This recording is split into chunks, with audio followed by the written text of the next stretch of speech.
এখন আমরা আলোচনা করব পেজ নম্বর 62 নিয়ে, সরি 162 নিয়ে, 162 নম্বর পেজের ইংরেজির টেস্ট পেপার সলিউশন নিয়ে আলোচনা করবো এবিটি। তো দেখো এখানে কিন্তু একটা যে সিন প্যাসেজটা দেওয়া সেটা হলো দ্য পাসিং অ্যাওয়ে বাপু। তো আমরা একদম চলে যাব এমসিকিউতে। দেখো এখানে প্রথমে এমসিকিউতে বলেছে the authoress was having tea in office, at home, at a party, on a road. তাহলে রাইট অ্যান্সারটা কিন্তু at home. Second question, the writer was call to Birla house by a messenger, or letter, or telephone call, or telegram. তাহলে right অ্যান্সারটা কিন্তু a telephone call. 3 নম্বর হলো the narrator went to Birla house by train, foot, carriage, motor car. তাহলে right অ্যান্সারটা কিন্তু হলো motor car. Next question, Gandhiji's relatives and followers assembles at Birla house, Delhi, the Sabarmati ashram, আর এটা হচ্ছে গান্ধী ভবন। তার রাইট অ্যান্সারটা কিন্তু Birla house. Next question, in the beginning people started crying, remaining silent, talk a little, were indifferent। তাহলে রাইট অ্যান্সারটা কিন্তু রিমেন সাইলেন্ট। ঠিক আছে, এরপরে চলে যাবো আমরা ফিল ইন দ্য ব্ল্যাঙ্কস। দেখো ফিল ইন দ্য ব্ল্যাঙ্কসে এখানে ফার্স্ট কোশ্চেন বলেছে Gandhiji had been shoot on his way dash. তোমরা একদম চলে যাও। দেখো এখানে প্রথম উপর থেকে নিচে 3 নম্বর লাইনে বলে দেওয়া আছে Gandhiji had been shoot on his way to a prayer meeting. তাহলে রাইট অ্যান্সারটা কিন্তু হবে মানে ড্রেস পূরণে এটাই লিখবে তোমরা, টু এ প্রেয়ার মিটিং। আচ্ছা এরপরে চলে যাও তোমরা নেক্সট কোশ্চেনে। নেক্সট কোশ্চেন বলেছে out of every window one could see. আচ্ছা তোমরা সিন পেজে চলে যাও। সিন পেজে গিয়ে দেখো এখানে ফার্স্ট প্যারা লাস্টের 1 নম্বর লাইন আগে একটা আছে, দেখো বলছে one could see a brown blur of fresh. তাহলে রাইট অ্যান্সারটা কিন্তু বা ড্যাশ পরে যেটা লিখবে সেটা হলো a brown blur of fresh. ঠিক আছে, আচ্ছা এরপরে তোমরা চলে যাও নেক্সট বলেছে পিপুল জেসেল টু। তাহলে পিপুল জেসেল টু দেখো এখানে লাস্ট প্যারা লাস্ট থেকে আগের নম্বর লাইনে বলে দেওয়া আছে, দেখো stampede to break into the house. তাহলে রাইট অ্যান্সারটা হলো এইটা লিখবে তোমরা break into the house, break into the house. Okay, তাহলে এটা হলো ড্যাশ পূরণ। আচ্ছা এরপরে তোমাদের হচ্ছে 2 নম্বরের দুটো কোশ্চেন আছে। তো এখানে ফার্স্ট কোশ্চেন হচ্ছে where and how did Gandhiji die, এরপর সেকেন্ড কোশ্চেন হলো how did people react to Bapu's death. দেখো আমরা দুটো কোশ্চেন আলোচনা করি। তো এখানে ফার্স্ট কোশ্চেনটা বলেছে Gandhiji where and how did Gandhiji die. দেখো Gandhiji was shoot on the evening of January 30, 1948 on his way to a prayer meeting at Birla house. ঠিক আছে, একদম শর্টে উত্তর দেওয়া আছে, খুব সুন্দর করে তোমরা লিখবে। আচ্ছা এরপরে কোশ্চেনটা হচ্ছে how did people react to Bapu's death. দেখো এর অ্যান্সারটা কি, people were stunned and silent as if time had stopped. Later, they clamored widely, crying and shouting, and some men even tried to force their way into the Birla house. ঠিক আছে, আচ্ছা এরপর তোমরা চলে যাও। দেখো এখানে একটা পোয়েমের সিন প্যাসেজ দিয়েছে। পোয়েমের সিন প্যাসেজটা হচ্ছে সি পেপার থেকে দিয়েছে, সি পেপার থেকে পোয়েমের সিন প্যাসেজটা দিয়েছে। তো এই যে সিন প্যাসেজটা দিয়েছে আমরা চলে যাব একদম এমসিকিউতে। তো এখানে এমসিকিউতে ফার্স্ট কোশ্চেন হলো the colour of the sail would be blue, grey, black, white. তাহলে রাইট অ্যান্সারটা হলো হোয়াইট।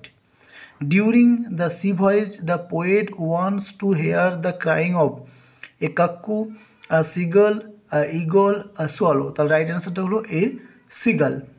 3 নম্বর কোশ্চেনটা দেখো, in the poem the sea is describe as wild, calm, lonely, lively. তাহলে রাইট অ্যান্সারটা হলো lonely. The call of the running tide was wild and clear, natural and clear, casual yet attractive, wild and fearsome. তাহলে right অ্যান্সারটা হলো wild and clear. ওকে, আচ্ছা এরপরে এই পোয়েমের seen passage থেকে দেখো 2 নম্বরের কোশ্চেন দিয়েছে। তো 2 নম্বরের কোশ্চেনে আমরা অ্যান্সারটা সলভ করব। তো এখানে দেখো 2 নম্বর কোশ্চেনের অ্যান্সারটা দেখো। ফার্স্ট কোশ্চেনে বলেছে দেখো what does the poet seek from his fellow rover. তাহলে the poet seeks a merry yarn, ব্যাকেটে লিখবে the cheerful story from his লাফিং ফেলো রোভার। ঠিক আছে, আচ্ছা সেকেন্ড কোশ্চেনটা বলেছে what may not be denied. তাহলে the call of the running tide is wild and clear call that may not be denied. Okay, আচ্ছা, এরপরে তোমরা চলে যাও এখান থেকে আনসিন প্যাসেজ। দেখো এখানে আনসিন প্যাসেজটা ভীষণ ভীষণ সহজ একটা আনসিন প্যাসেজ, তোমরা ছোটো আনসিন প্যাসেজ তোমরা একবার পড়বে ইজিলি বুঝতে পারবে। দেখো এবার আনসিন প্যাসেজে আমরা চলে যাই একদমই আনসিন প্যাসেজের মানে এমসিকিউতে। দেখো ওখানে ফার্স্ট এমসিকিউ বলেছে sporadic রেনস are likely to occur in Kolkata and northern district, Kolkata and southern district. তাহলে রাইট অ্যান্সারটা কিন্তু দুয়েরটা করবে তোমরা, Kolkata and southern district.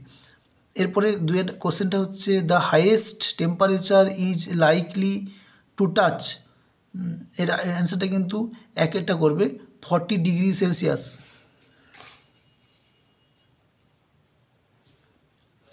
40 degree Celsius. আচ্ছা, এরপরে 3 নম্বর কোশ্চেনে দেখো 3 নম্বর কোশ্চেনটা আছে light rain will occur without thunder with thunder, এবং তিনি আছে with hailstorm with the hailstorm thunder. তাহলে রাইট অ্যান্সারটা কিন্তু উইথ থান্ডার, দুয়েরটা হবে রাইট অ্যান্সার উইথ থান্ডার। এরপরে 4 question the place that registered highest temperature is and thunder, Siliguri, Barasat, Murshidabad, Panagarh. তার right অ্যান্সারটা কিন্তু হবে Panagarh. Santiniketan will experience a temperature at প্রথমে অ্যান্সারটা করবে 37 ডিগ্রি। এরপরে দেখো লাস্ট কোশ্চেন হচ্ছে orange alert has been issued for, এটা হলো দুয়েরটা করবে, দুয়ের অ্যান্সারটা সেটা হলো some district in north Bengal. ঠিক আছে, আচ্ছা এরপরে তোমরা চলে যাও আনসিন থেকে ট্রু ফলস। তো ফার্স্ট কোশ্চেনটা হচ্ছে IMD examines weather and makes forecast, তাহলে এটা হবে ট্রু। এই সাপোর্টিং স্টেটমেন্টটা কোনটা, দেখো তোমরা চলে যাও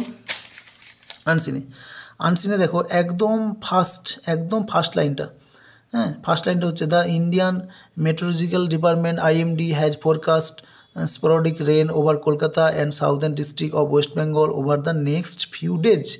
এইটাই করবে তোমরা, এটা ফার্স্ট সাপোর্টিং স্টেটমেন্ট। আচ্ছা এরপর সেকেন্ড কোশ্চেন বলেছে temperature is likely to raise in the second week of April, এটা একদম ফলস। এর সাপোর্টিং স্টেটমেন্ট দেখো এখানে দেওয়া আছে, এই দেখো পরেই দেওয়া আছে। দেখো the highest temperature in the western district of Purulia, Bankura, West Midnapore and the west Bardhaman in likely to touch 40 degree in the first week of April. ওখানে বলেছে সেকেন্ড উইক অফ এপ্রিল, এখানে হচ্ছে ফার্স্ট উইক অফ এপ্রিল। হ্যাঁ, তাহলে এটাই হলো difference এবং এটা ফলস হবে। আচ্ছা 3 নম্বর কোশ্চেন হচ্ছে the orange alert is likely to last until Monday, এটা একদম ঠিক। এই সাপোর্টিং স্টেটমেন্টটা দেখো এই যে একদম আনসিন লাস্টে দেওয়া আছে, দেখো বলে দিয়েছে, দেখো the alert is expected to last until Monday. ঠিক আছে, তাহলে এটা হয়ে গেল ট্রু ফলস। এরপরে আনসিন থেকে 4টে 2 নম্বরের কোশ্চেন আছে। তো 4টে 2 নম্বরের কোশ্চেনগুলো আমরা আগে অ্যান্সারগুলো জেনে নিই, দেন আমরা কোথা থেকে উত্তরগুলো নেওয়া হয়েছে সেটা আমরা বলে দেবো। ঠিক আছে, আচ্ছা আনসিনের first question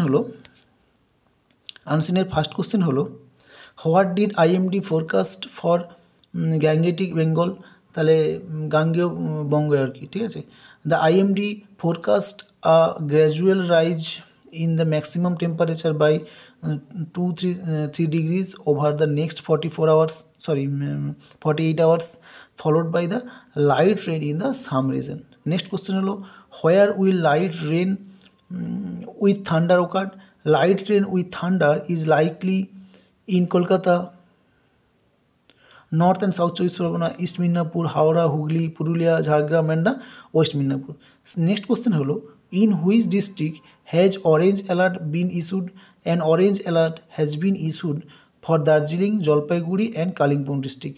Next question, what kind of passage is this? This passage is an informational report about the weather forecast. ঠিক হলো, এইবার আমরা চলে যাব, তোমরা অ্যান্সারগুলো পজ করে দেখে নিও। হ্যাঁ, এবার আমরা চলে যাবো এই অ্যান্সারগুলো কোথা থেকে নিয়েছি। দেখো একদম যে ফার্স্ট অ্যান্সারটা নিয়েছি, দেখো ওই যে ব্র্যাকেট মানে একটা থার্ড বন্ধনী করা আছে। হ্যাঁ, দেখো আইএমডি স্টেট, ওই প্যারাটা থেকে ফার্স্ট অ্যান্সারটা নেওয়া হয়েছে। সেকেন্ড অ্যান্সারটা তারপরে প্যারাটার থেকে, থার্ড অ্যান্সারটা তারপরে, মানে পরপর 3টে প্যারা থেকে আচ্ছা হ্যাঁ না, প্রথম প্যারার থেকে প্রথম এবং দ্বিতীয়টা দেওয়া আছে, 3 নম্বর অ্যান্সারটা এখানে বলা নেই। 3 নম্বর অ্যান্সারটা দেখো এখানে বলে দেওয়া আছে, হ্যাঁ এখানে বলে দেওয়া আছে, দেখো 3 নম্বর অ্যান্সারটা একদম উপরে বলে দেওয়া আছে, এখান থেকে 3 নম্বর অ্যান্সার, আর 4 নম্বরটা হচ্ছে তারপরে বলে দেওয়া আছে, ঠিক আছে। তাহলে এটা হলো এটা হলো তোমাদের, আর 4 নম্বরটা হলো ইন্ডিয়ান এক্সপ্রেস, হ্যাঁ এটা হলো তোমাদের আনসিনের মানে 2 নম্বর কোশ্চেন। এইবার আমরা চলে যাব grammar portion, grammar and vocabulary পার্সনে। দেখো গ্রামারে ফার্স্ট বলেছে Sue Thomas dash a fashions designer. তো এখানে ফার্স্ট বলে লিখবে কি, Sue Thomas is a fashion designer. She has been making clothes ever since she was a young girl, ঠিক আছে। আচ্ছা এরপর article preparation, the gypsies hawked about small article and sold them in fairs. They attract many people with their magic show. Once people thought that they stole children to train them in their way of life, ঠিক আছে। এরপরে দেখো একটা voice দেওয়া আছে, একটা narration দেওয়া আছে এবং একটা কম্পারেটিভ ডিগ্রি করতে বলেছে। তো গ্রামারটা আমরা আলোচনা করে নিই। দেখো তো এখানে ফার্স্ট যে গ্রামারটা বলা হয়েছে সেটা হলো একটা কি মানে ন্যারেশন চেঞ্জ বলেছে। দেখো বলছে ফাদার সেড টু স্বামী লোভ অ্যাবাউট লেস অন সানডে। একদম সহজ, তোমরা উত্তরটা এইভাবে করবে, father told Swami to love about less on Sundays. এরপরে বলে দিয়েছে we made plenty of kites, এটা ভয়েস চেঞ্জ করতে বলেছে। দেখো এটা কি লিখবে, plenty of kites were made by us. এরপর কি বলেছে, the dog is the most faithful of all animals, এটা কম্পারেটিভ ডিগ্রিতে করতে বলেছে। এর অ্যান্সারটা কী লিখবে, the dog is more faithful than any other animal, ঠিক আছে। আচ্ছা এরপরে আমরা চলে যাব ফ্রেজাল ভার্ব। দেখো এখানে ফ্রেজাল ভার্ব বলেছে what are you searching for, Samuel was examine home lessons, he decided to visit him at his home. তো যখনই তোমরা ফ্রেজাল ভার্ব করবে একটা কথা মনে রাখবে যে তোমরা মিনিং ওয়ার্ডগুলো মানে যখন ফর্মগুলো ভার্বের ফর্মগুলো সিমিলার ফর্মে রাখবে, হ্যাঁ ফর্মগুলো চেঞ্জ করো না। আচ্ছা এরপর প্রথমে আছে সার্চিং ফর। দেখো প্রথমে আছে সার্চিং ফর, তাহলে সার্চিং ফরের ফ্রেজাল ভার্বটা কিন্তু লুকিং ফর। এরপরে আছে এক্সামিনের ফ্রেজাল ভার্ব কিন্তু লুকিং ইনটু। আর লাস্টে আছে ভিজিটের ফ্রেজাল ভার্বটা কিন্তু কল অন, ঠিক আছে হয়ে গেল। আচ্ছা একদম লাস্ট পার্ট যেটা সেটা হলো আমাদের ওয়ার্ড মিনিং পার্ট, আনসিনের ওয়ার্ড মিনিং পার্ট। দেখো এখানে ওয়ার্ড মিনিং পার্টটা একটু বলে দিই। ফার্স্ট যে ওয়ার্ড মিনিং করতে বলেছে সেটা বলে দিয়েছে to predict something for future. আচ্ছা একদম তোমরা আনসিন পার্টে চলে যাও। আনসিন পার্টে দেখো একদম ফার্স্ট যে লাইনে যে দেখো ওয়ার্ডটা দেওয়া আছে ফোরকাস্টটা হলো ওর কি না সিমিলার মিনিং, ঠিক আছে। আচ্ছা এরপরে তোমরা চলে যাও সেকেন্ডে কি বলেছে, দেখো সেকেন্ডে বলেছে progressing slowly or by degrees. আচ্ছা এটার জন্য তোমরা চলে যাও আনসিন প্যাসেজে দেখো তার পরের প্যারাতেই ফার্স্ট লাইনে আছে গ্র্যাজুয়ালটা হলো কিন্তু এর সেম মিনিং, ঠিক আছে। আচ্ছা এরপরে চলে যাও তোমরা, এরপরে কি বলেছে, এরপরে ওয়ার্ড মিনিংটা বলেছে ফর্মাল রেকর্ডিং অফ ইভেন্টস। দেখো ফর্মাল রেকর্ডিং অফ ইভেন্টস তারপরে মানে প্রত্যেকটা প্যারা ফার্স্ট লাইনে তো আমরা পাচ্ছি ওয়ার্ড মিনিং মানে ওয়ার্ডটা, ঠিক আছে সিমিলার ওয়ার্ডটা। এখানে বলেছে দেখো রেজিস্টার্ড, এটা কিন্তু ওর সিমিলার ওয়ার্ড। আচ্ছা এরপরে আমরা চলে যাব লাস্ট যে ওয়ার্ড মিনিংটা চাইছে সেটা হলো ব্লোয়িং ভায়োলেন্টলি। তো এটা একদম লাস্ট প্যারার মানে লাস্ট থেকে আনসিনের 3 নম্বর লাইনে আছে। দেখো গাস্টি উইন্ড, ভায়োলেন্টলি উইন্ড মানে গাস্টি আছে, ঠিক আছে। তো এইভাবে তোমরা প্রত্যেকটা পেজ কমপ্লিট করো, এবিটিএ থেকে তোমরা কমন পেয়ে যাবে এবং প্রচুর পরিমাণে প্র্যাকটিস করো। তো এখানে রাইটিং স্কিল কী দিয়েছে একবার দেখে নিই। দেখো এখানে প্রথমে একটা আছে প্রসেসিং রাইটিং, যেটা ভেরি ইম্পর্ট্যান্ট। এরপর আছে এডিটর লেটার, ভীষণ ইম্পর্ট্যান্ট। স্টোরি রাইটিং ভীষণ important. Story writing, editor letter এবং প্রসেসিং এবং বায়োগ্রাফি এবছর ভেরি ইম্পর্ট্যান্ট, ঠিক আছে। তোমরা ভালো করে কিন্তু প্র্যাকটিস করে যাও। দেখো মুখস্থ করার থেকে কিন্তু প্র্যাকটিস করা বেশি গুরুত্বপূর্ণ। প্রত্যেকটা রাইটিং ভালো করে প্র্যাকটিস করো এবং তোমাদের শিক্ষক মহাশয়কে দিয়ে এগুলো কী করো চেক করিয়ে নাও। ওকে, থ্যাংক ইউ।